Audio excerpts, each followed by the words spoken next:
জাতীয় রাজস্ব বোর্ডের চেয়ারম্যান অপসারণ সহ এনবিআর সংস্কারে নানা দাবিতে আন্দোলন করে আসছিল প্রতিষ্ঠানটির কর্মকর্তা কর্মচারীরা।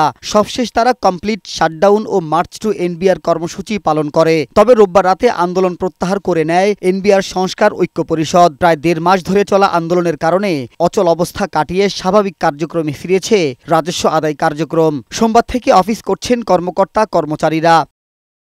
কার্যক্রমের স্বাভাবিকতা ফিরে আসায় সেবা পাচ্ছেন সংশ্লিষ্টরা। আজকে থেকে কাজকর্ম স্বাভাবিক এবং সচল। ভিজিটর্স আসতেছেন, ওনারা যাচ্ছেন নিয়মিতভাবে, মানুষজন আসতেছে, যারা এনবিআর সেবা নেওয়ার জন্য আসতেছে সেবা নিয়ে যাইতেছে, অসুবিধা নেই।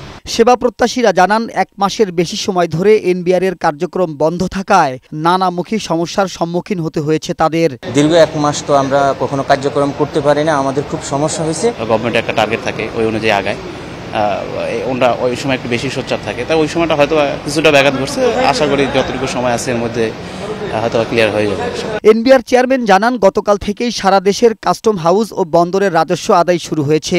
আন্দোলনের কারণে রাজস্ব আদায়ে ভাটা পড়লেও তা কাটিয়ে ওঠার চেষ্টা চলছে।